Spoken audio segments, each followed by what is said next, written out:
معزز ملت اسلامیہ، السلام علیکم ورحمۃ اللہ وبرکاتہ۔ الحمدللہ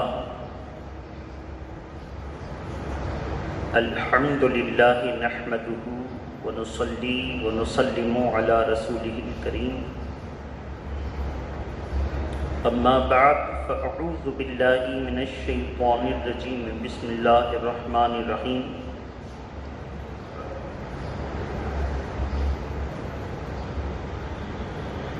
سبحان الذی اسری بعبدہ لیلا من المسجد الحرام الی المسجد الاقصی الذی بارکنا حولہ لنریہ من آیاتنا انہ هو السمیع البصیر۔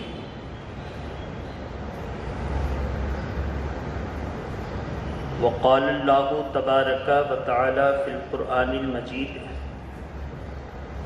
وَأَرَادُوا بِهِ كَيْدًا فَجَعَلْنَاهُمُ الْأَخْسَرِينَ۔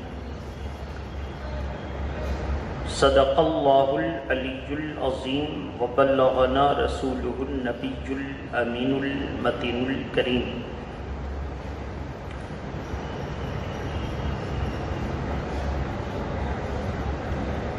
نہ طاعت پر، نہ تقوی پر، نہ زہد و اتقاء پر ہے، نہ طاعت پر، نہ تقوی پر، نہ زہد و اتقاء پر ہے، ہمارا ناز ہے تو فقط محمد مصطفیٰ پر ہے صلی اللہ علیہ وسلم۔ عزیزان ملت اسلامیہ، آج کی اس محفل میں میں نے قرآن مقدس پارہ نمبر 15 اور پارہ نمبر 17 کی مقدس آیات کریمہ کو پیش کیا ہے۔ مسجد اقصیٰ کے موضوع کے تعلق سے استشہاد کرتے ہوئے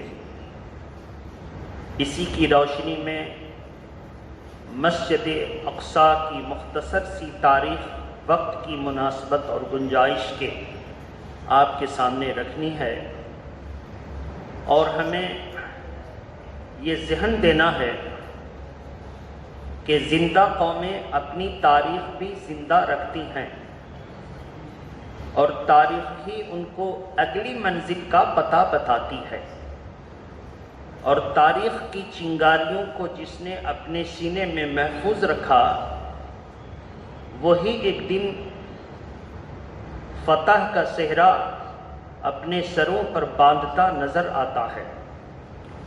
تاریخ ہمیں سبق دیتی ہے اور یہ بتاتی ہے کہ ہم کیا ہیں اور ہمارا مقصد کیا ہے، اور جب ہم اپنے مقصد کو پہچان لیں گے، اپنا ہدف جان لیں گے، تو انشاءاللہ جب آدمی اپنا ہدف جان لیتا ہے تو اس کی طرف بڑھنے کی کوشش کرتا ہے، جس کو انگلش میں کہتے ہیں ٹارگٹ کیا ہے، تم کیا کرنا چاہتے ہو، وہ اپنا ٹارگٹ بتاتا ہے کہ ہم اس شعبے کو چنا ہے، ہم بہترین وکیل بننا چاہتے ہیں، ہم جج بننا چاہتے ہیں، تو پہلے وہ ٹارگٹ کا انتخاب کرتا ہے، ہدف کو چنتا ہے، پھر اس کی طرف قدم بڑھاتا ہے۔ آج کی اس محفل میں ہم یہ بتانے کی کوشش کریں گے کہ ہم مسلمانوں کا ہدف کیا ہے، اور ہم اس دنیا میں آئے کیوں آئے، اور اس دنیا میں ہمیں کون سا سرمایہ جمع کرنا ہے، اور اللہ کی بارگاہ میں ہمیں لے کر کیا جانا ہے۔ محبت کے ساتھ درود شریف پڑھیں۔ اللہم صلی علی سیدنا شفینا حبیبنا مولانا محمد وعلی آلہ واصحابہ وبارک وسلم صلاۃ و سلاما علیک یا رسول اللہ صلی اللہ علیہ وسلم۔ تو عزیزان ملت اسلامیہ، اللہ تبارک تعالیٰ نے قرآن مجید بنی اسرائیل کی پہلی آیت کریمہ میں ارشاد فرمایا، پاکی ہے اسے جو لے گیا راتوں رات اپنے بندے کو مسجد حرام سے مسجد اقصیٰ تک۔ کون مسجد اقصی؟ اس کے بارے میں قرآن فرماتا ہے الذی بارکنا حولہ، جس کے گردا گرد ہم نے برکتیں رکھی ہیں۔ آپ جب اس کو تلاشیں گے کہ وہ برکت ہے کیا جو مسجد اقصی کے آس پاس رکھی گئی ہے، تو جیسے ہی برکت کو آپ تلاش لیں گے، پہچان لیں گے کہ قرآن نے ان کو برکت کہا ہے، تو وہابیوں اور دیوبندیوں کے چہرے لٹک جائیں گے۔ وہ برکت کیا ہے؟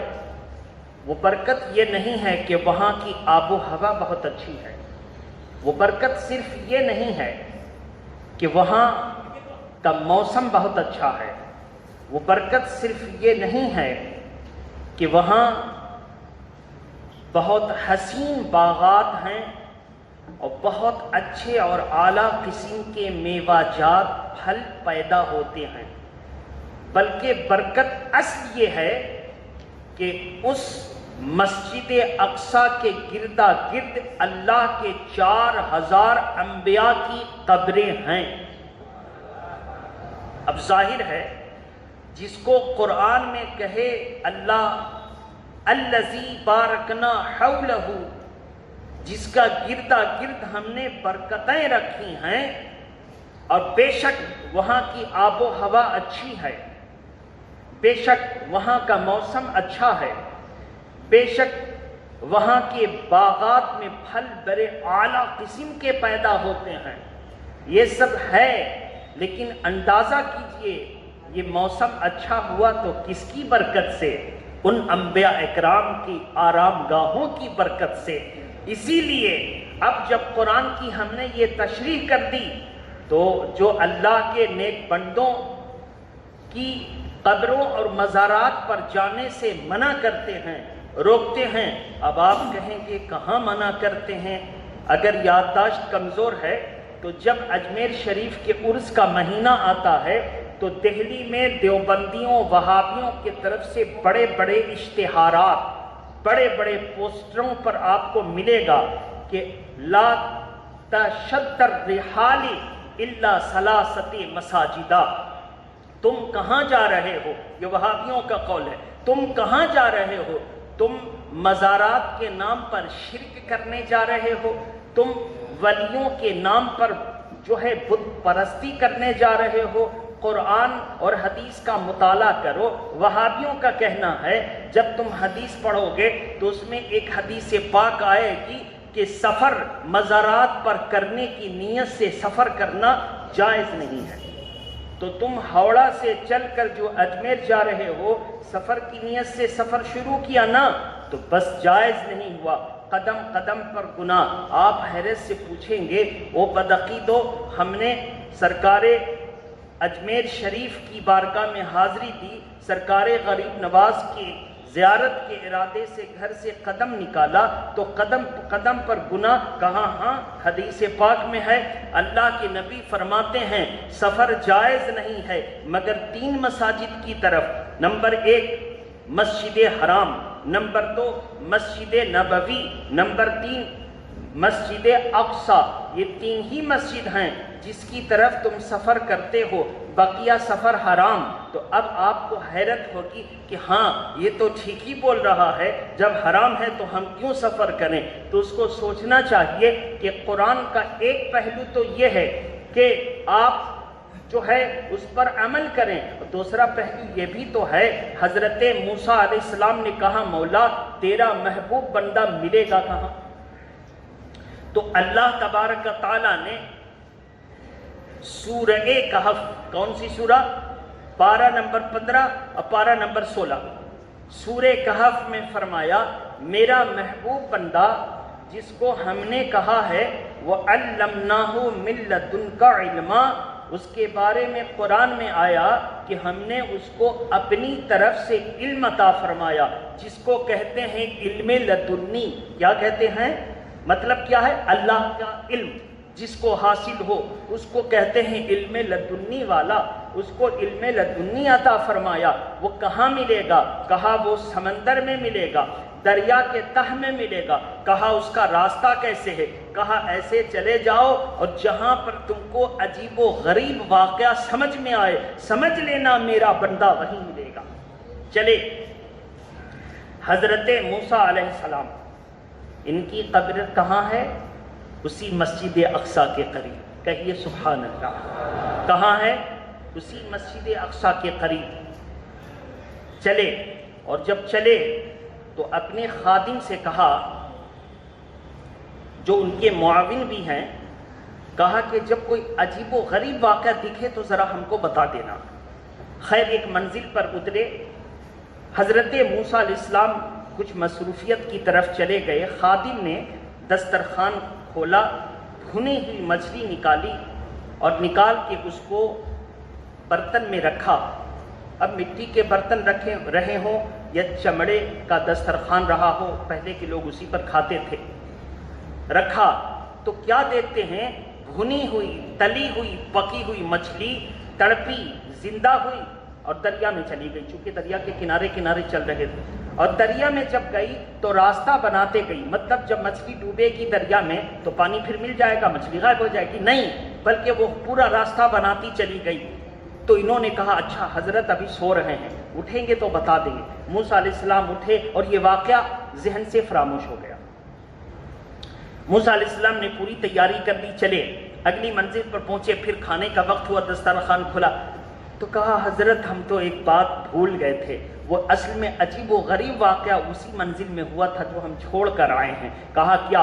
کہا کہ ایک مچھلی تڑپی، زندہ ہوئی اور دریا میں چلی گئی، وہ راستہ بنا گئی۔ کہا کہ ہمیں جو اللہ نے پتہ بتایا ہے کہ اللہ کے بندوں سے، میرے بندے سے جس کو میں نے خاص علم دیا وہی ملاقات ہوگی، چلو وہی جگہ۔ اب بتائیے، ایک اللہ کا نبی ایک ولی کی زیارت کو جا رہا ہے کہ نہیں جا رہا ہے؟ قرآن بھیج رہا ہے، وہیں ملاقات ہوگی۔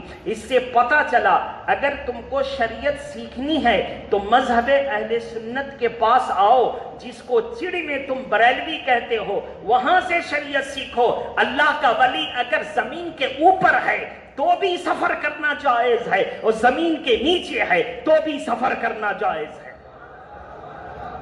اب آپ کہیں کہ مولانا صاحب عقیدت کے رو میں، آستھا میں آپ بہ گئے، ایک پوائنٹ تو چھوڑ دیا، زمین پر جب زندہ ہے تو سفر کرو، لیکن جب انتقال کر گیا تو اس کے سفر کی دلیل کہاں ہے؟ اس کے سفر کی تو عقیدت میں آپ نے ہم سے سبحان اللہ کہلوا دیا، ہم بھی عجیب و غریب سمجھ نہ سکے اور سبحان اللہ کہہ دیے۔ ارے آپ کو ثواب تو مل گیا، بولیے ثواب تو۔ قرآن کی آیت سن کر، اللہ اس کے رسول اس کے محبوبوں کا ذکر سن کر جس کا دل خوش نہ ہو وہ مسلمان کیسا ہے؟ لیکن چلیے، ہم کسی گوشے کو تشنا نہیں چھوڑنا چاہتے، چونکہ ہم دشمنوں میں گھرے ہیں۔ میری ایک ذرہ برابر کی غلطی کو وہ نوٹس کرے گا، ایک ذرہ برابر، اور ہم کوئی دروازہ اس کے لیے کھلا نہیں چھوڑیں گے۔ درود شریف پڑھیں، اللہم صلی علی سیدنا شفینا حبیبنا مولانا محمد وآلہ واصحابہ وبارک وسلم، صلاۃ و سلام علیکہ یا رسول اللہ۔ حضرت امام اعظم ابو حنیفہ کا وصال ہو گیا۔ مزار شریف کہاں ہے؟ عراق۔ کہاں ہے؟ عراق میں ہے۔ حضرت امام شافعی مصر میں رہتے ہیں۔ کہاں؟ امام شافعی کا جب کوئی مسئلہ، کون ہے امام شافعی؟ یہ ہیں مجتہد فی المسائل، نئے نئے مسئلے کو قرآن، حدیث، اجماع اور قیاس سے مستنبط فرما کر اپنے تمام مسلمان بھائیوں کو بتایا کرتے، اور کثیر جماعت امام شافعی کے مسلک پر عمل کر کے آج بھی حضور کی ایک حدیث اور حضور کی ایک سنت کو زندہ رکھا ہے، وہ امام شافعی۔ امام شافعی فرماتے ہیں کہ جب کسی مسئلے میں پیچیدگی آ جاتی اور حل نہیں ملتا تو میں سفر کا ارادہ کرتا، اپنے خادم کو کہتا توشہ باندھ لے، منے سامان سفر لے لو، ناشتہ کھانا سب لے لو، لے لیتے. اب آج کی طرح وہ روٹیاں اور پوریاں یہ پکوان نہیں ہوتے، وہ ایسی خشک چیزیں جو سفر میں خراب نہ ہو، وہ چیزیں ہوتی. لے کر چلے. کہاں جاتے؟ کوفہ جاتے. کہاں؟ عراق میں جاتے. اور عراق میں کہاں پر جاتے؟ امام اعظم ابو حنیفہ کے مزار پر. ان کی مسجد میں 2 رکعت نماز ادا کرتے اور ہدیۃ الروح پڑھنے کے بعد جاتے. کہاں؟ امام اعظم کے مزار پر انوار پر. اور چند دن رہتے. ایسا نہیں کہ فاتحہ پڑھی اور چل گئے، چند دن رہتے اور ان کے دربار میں حاضر ہو کر ان کے قبر انور کے سامنے فاتحہ پڑھتے اور اس مسئلے کے بارے میں کہتے کہ حضرت اس کی حقیقت مجھ پر منکشف فرما دیں. ابھی وہ فاتحہ پڑھ ہی رہے ہوتے کہ اس مسئلے کا حل سمجھ میں آ جاتا، قرآن کی آیت یاد آ جاتی، حدیث پاک یاد آ جاتی، مسائل شریعہ سمجھ میں آ جاتے. وہ کہتے اپنے شاگردوں سے کہا ایک تبدیلی تو یہ کہ مزار شریف کے ارادے سے سفر کیا، کسی اور ارادے سے نہیں. تو ثابت ہو گیا نا، اللہ کا نیک بندہ زمین پر رہے تو سفر کرو اور زمین کے نیچے رہے تو، اب تو نہیں بولیے گا نا، زمین کے نیچے رہے تو سفر کرو. اچھا، شاگردوں نے نوٹس کیا، ایک چیز کو تاڑ لیا اور کہا کہ حضور آپ اپنے مسئلے پر عمل کرتے ہیں، جب نماز پڑھتے ہیں تو آپ ہاتھ جھاڑ کے پڑھتے ہیں اور سینے پر ہاتھ باندھتے ہیں، لیکن جب امام اعظم ابو حنیفہ کی قبر انور پر حاضری دینے آتے ہیں تو ان کے دیار میں ان کی جو مسجد ہے وہاں پہ نماز پڑھتے ہیں تو آپ حنفیوں کی طرح ناف کے نیچے ہاتھ باندھتے ہیں، جس کو عربی میں کہا گیا تحت السرہ. کیا کہا گیا؟ ناف کو عربی میں سرہ کہتے ہیں. ناف کے نیچے ہاتھ باندھتے ہیں اور آپ ہاتھ نہیں جھاڑتے. بس پہلی مرتبہ جو آپ نیت باندھ لیتے ہیں بس وہی کافی ہے. تو فرماتے ہیں اتنے بڑے امام اور مجتہد کے سامنے، اتنے بڑے امام اور مجتہد کے سامنے اپنی تحقیق پر عمل کرتے ہوئے شرم محسوس ہوتی ہے. اپنی تحقیق پر عمل کرتے ہوئے شرم محسوس ہوتی ہے. اس لیے اتنے بڑے امام کی تحقیق پر میں بھی اتباع کرتا ہوں، عمل کرتا ہوں. اب اتنے بڑے امام کے سامنے کن کو کہا؟ وہ قبر کے اوپر تھے یا اندر؟ زور سے کہیے. اب بھائی قبر کے اندر تھے نا.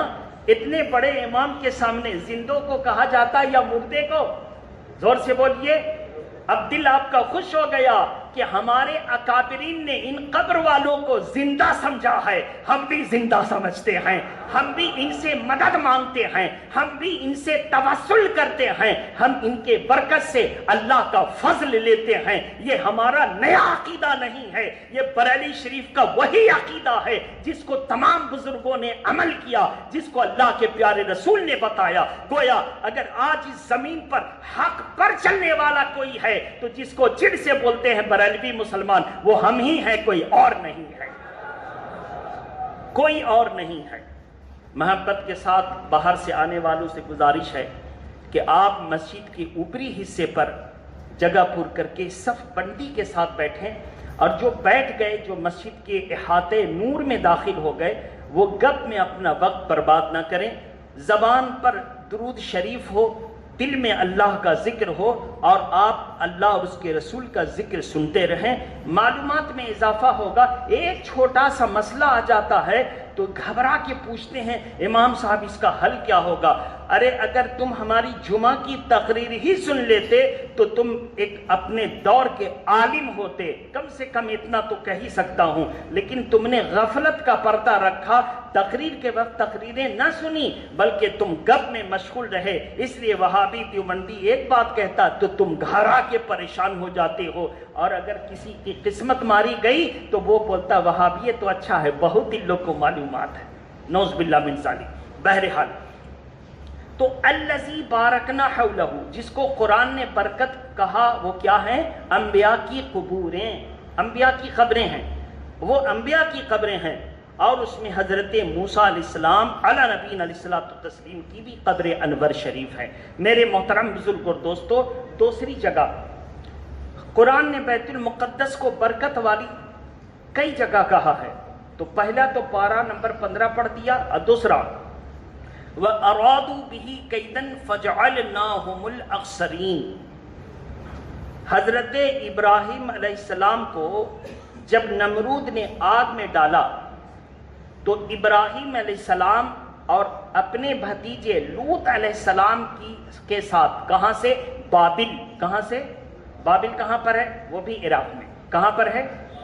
بابل عراق میں۔ اگر اس کو پڑھنا ہے تو پارہ نمبر 1 رکوع نمبر 12 پڑھیں۔ پارہ نمبر 1 رکوع نمبر 12، اس میں آیت کریمہ جو شروع ہو رہی ہے وہ اس طرح ہے وَاتَّبَعُوا مَا تَتْلُو الشَّيَاطِينُ عَلَى مُلْكِ سُلَيْمَانَ وَمَا كَفَرَ سُلَيْمَانُ، اس کے بعد ہے بِبَابِلَ هَارُوتَ وَمَارُوتَ وَمَا يُعَلِّمَانِ مِنْ أَحَدٍ وغیرہ وغیرہ۔ تو بابل ہے۔ بابل شہر کہاں ہے؟ عراق میں۔ حضرت ابراہیم علیہ السلام وہیں پیدا ہوئے۔ نمرود نے بہت سارا مکالمہ ہوا، سب جانتے ہیں۔ نمرود نے جب ان کو آگ میں ڈالا تو آگ سے نکلنے کے بعد انہوں نے کہا کہ اب اللہ ہی ہمیں راستہ بتائے گا، تو اب عراق میں نہ رہے۔ کہاں آ گئے؟ عراق میں نہ رہے، اب آ گئے وہ فلسطین۔ کہاں آ گئے؟ فلسطین۔ کن کے ساتھ؟ اپنے بھتیجے لوط علیہ السلام کے ساتھ۔ فلسطین کا ایک علاقہ جو ہے ان کے بھتیجے کو اللہ نے سپرد کیا کہ تم اے لوط اس علاقے کے نبی ہو، اس علاقے کے نبی ہو۔ ابراہیم علیہ السلام آ گئے، قرآن نے کیا کہا کہ ہم نے ان کے دشمنوں کی چال انہی پر لوٹا دی اور ابراہیم اور لوط کو صاف بچا کر برکت والی جگہ پر بھیج دیا۔ اور وہ برکت والی جگہ کیا ہے؟ مسجد اقصیٰ کا گردا گرد۔ آپ اندازہ کریں اسلام میں مسجد اقصیٰ کو اتنی اہمیت ہے تو مسلمان کا قلب وہاں جھکے گا کہ نہیں جھکے گا؟ اس لیے میرے محترم بزرگ اور دوستو، بہرحال مسجد اقصیٰ کی تاریخ یہ ہے، یہودیوں کا دعویٰ ہے کہ ہم اصل باشندے۔ کس کا دعویٰ؟ یہودیوں کا دعویٰ۔ عیسائیوں کا دعویٰ ہے کہ ہم رومیوں کا اصل شہر۔ روم کس کو کہتے ہیں؟ اٹلی۔ کس کو کہتے ہیں؟ روم کس کو کہتے ہیں؟ اٹلی کا پرانا نام روم، سیریا کا پرانا نام شام، اس کو ذہن میں رکھیں۔ مصر پرانا نام، اس کا نیا نام ایجپٹ، جو ابھی یہ لوگ بتا رہے ہیں۔ فلسطین کو نیا نام کیا دیا ہے؟ اسرائیل، اصل میں وہ فلسطین ہے۔ اس کو موٹا موٹی ذہن میں رکھیں۔ اب سنیں، یہودیوں کا دعویٰ ہے کہ ہم فلسطین کے پرانے باشندے ہیں۔ مسلمانوں کا دعویٰ ہے کہ یہودیوں کا نام و نشان نہیں تھا، وہ عرب کی بستی ہے۔ کس کی؟ کس کی؟ مسلمانوں کی نہیں۔ مسلمان تو 1400 سال پہلے، یہ بسے تھے کب؟ 4000 سال پہلے سے بسے تھے۔ کتنے ہزار سال؟ کب سے؟ ابراہیم علیہ السلام کے دور سے۔ کب سے؟ عرب کس کو کہا گیا؟ ابراہیم علیہ السلام کے چہیتے بیٹے اسماعیل علیہ السلام کی اولاد کو عرب کہا گیا۔ زور سے بولیے سبحان اللہ۔ اسماعیل علیہ السلام کے چہیتے بیٹے، ابراہیم علیہ السلام کے چہیتے بیٹے اسماعیل علیہ السلام کی اولاد کو کیا کہا گیا؟ عرب۔ کیوں عرب کہا گیا؟ ابراہیم علیہ السلام نے اپنی بیوی اور بچے کو کہاں چھوڑا تھا؟ مسجد حرام کے قریب، بے آب و گیا۔ اور ابراہیم علیہ السلام نے دعا کی تھی کہ میں نے اپنے بیوی بچے کو بغیر کسی ذریعہ پر بھروسہ کرتے ہوئے، براہ راست تجھ پر بھروسہ کرتے ہوئے یہ بے دانہ، بے پانی، بے سبزی والی زمین میں چھوڑ دیا۔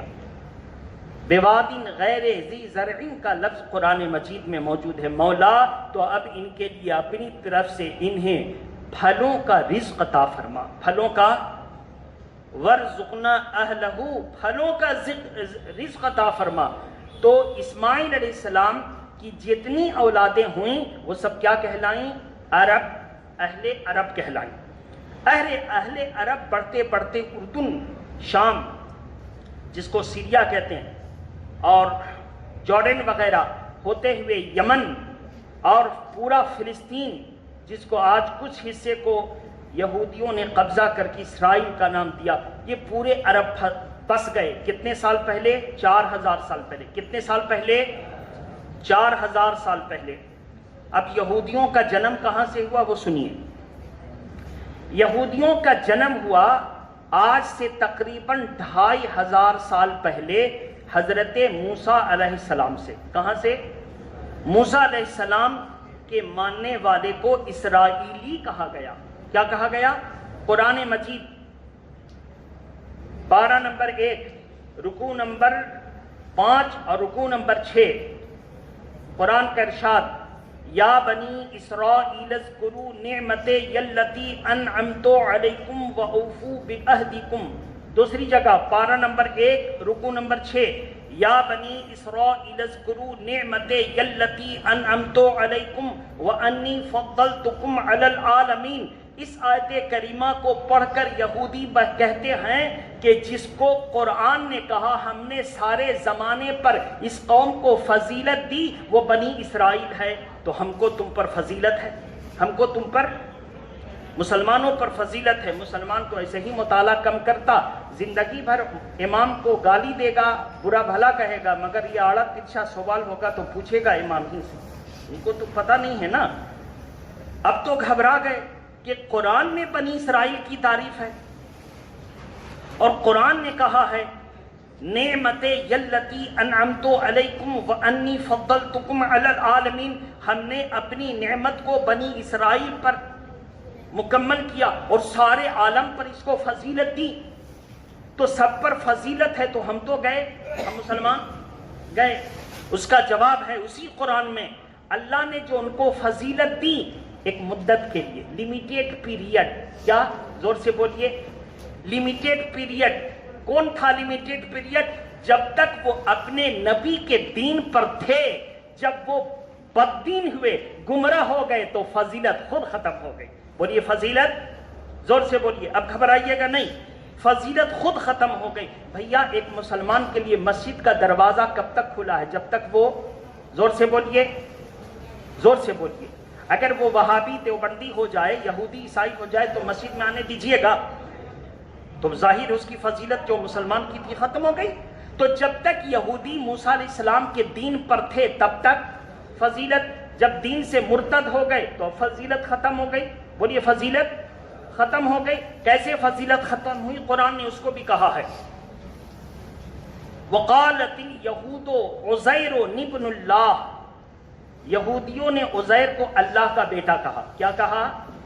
حالانکہ کہنا یہ چاہیے تھا کہ اے عزیر علیہ السلام، آپ کو اللہ نے اتنا بڑا مرتبہ، اتنی بڑی کرامت عطا فرمائی کہ آپ جو ہے 100 سال تک سوئے رہے، پھر زندہ ہو کر آپ میرے پاس آئے.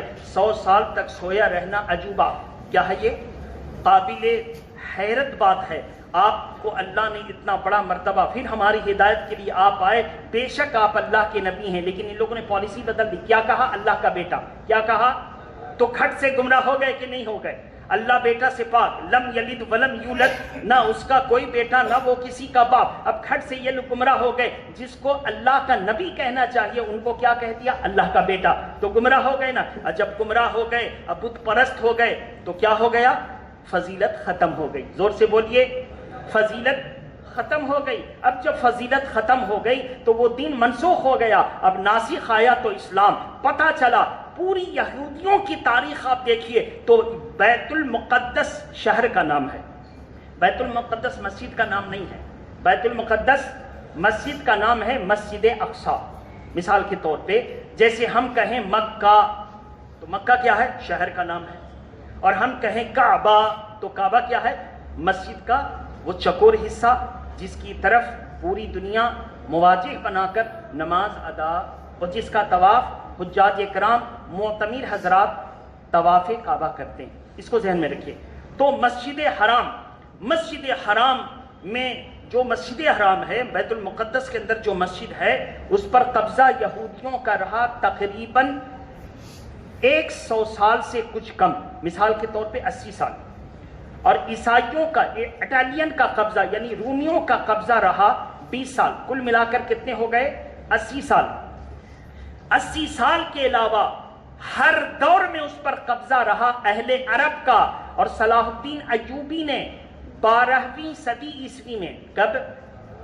12ویں صدی عیسوی میں اس کو فتح کیا، اور تب سے لے کر صرف 100 سال یہ دوسرے کے قبضے میں رہا۔ 1917 تک یہ مسلمانوں کے قبضے میں رہا۔ 1900، زور سے بولیے، زیادہ دن کی بات نہیں۔ اب ریلیشن نکالیے، تعلق نکالیے۔ ہندوستان کی سرزمین پر RSS مسلمانوں کے خلاف نفرت کا جال بن رہی تھی، اور فلسطین اور عربوں کے سینے پر بیٹھ کر امریکہ کے اشارے پر یہودی فلسطینیوں کے خلاف نفرت کا جال بن رہے تھے۔